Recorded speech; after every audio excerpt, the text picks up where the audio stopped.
Good day, ladies and gentlemen. This is Sarel van Grenen, aka Mr. VG, and we are about halfway through this chapter of financial mathematics. Today, specifically looking at calculating the interest rate, calculating I. Now, this is a little bit different from calculating the interest. Remember, this is interest rate. So that is the annual rate at which your investment or your loan will grow. So when we look at calculating I, it is important to look at an example, okay? Because everything is going to get down to doing a practical example.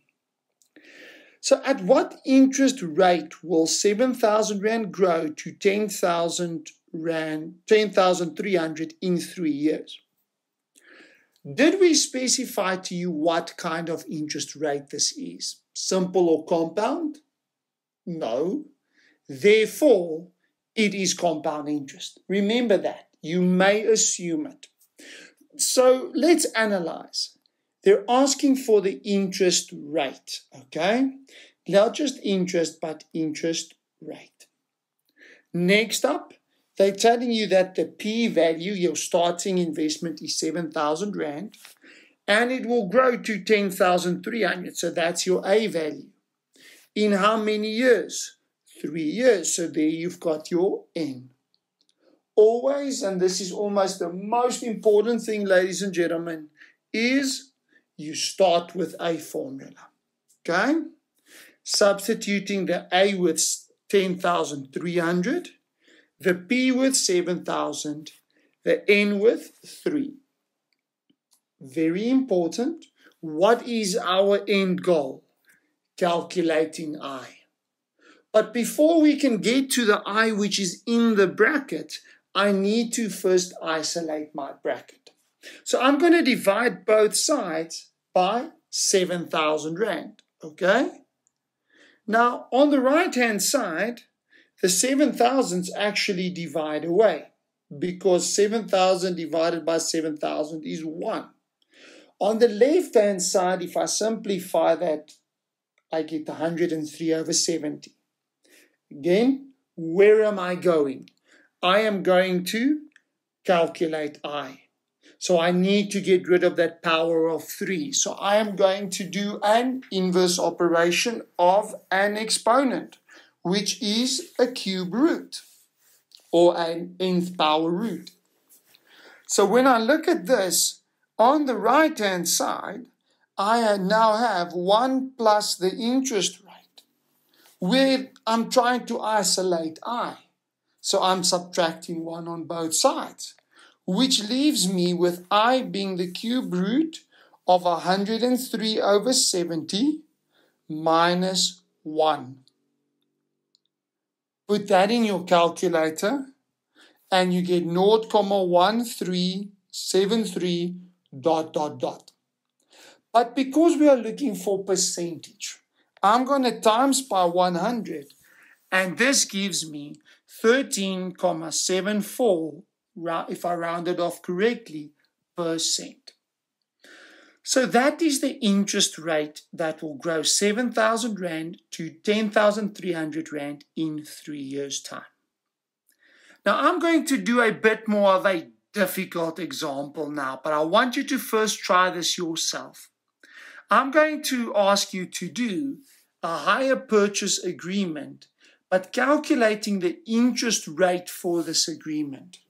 Try it yourself and then watch the rest of this video. So first of all, because it is hire purchase, I know that it has to be simple interest. The P value is 5,000, while the 36 months, if I'm looking for interest rate, I need to know how many years that is. So that is going to be 3 years. But I'm still going to use the 36 months together with the 4,000 Rand to calculate A. Because remember, A is your total amount you are going to repay over the 3-year period. So the total amount you are going to repay is 14,400 Rand. Man, that is so much interest. That's almost 10,000 Rand worth of interest. Okay, but let me not jump the gun. Remember, if you want to calculate interest rate, you always need to start with a formula. Now, the formula in this case, remember, it's simple interest, not compound, because it's a hire purchase agreement. Substituting A with 14,400, P with 5,000 Rand, and N with 3. Now, I need to again isolate I. So I'm going to get my bracket alone. So step by step, let's divide by 5,000 on both sides. On the left-hand side, I'm going to be left with 72 over 25. Equal to, what's left on the right? That whole bracket, 1 plus 3i. Remember, I'm trying to get to isolate I. So I'm going to subtract 1 on both sides.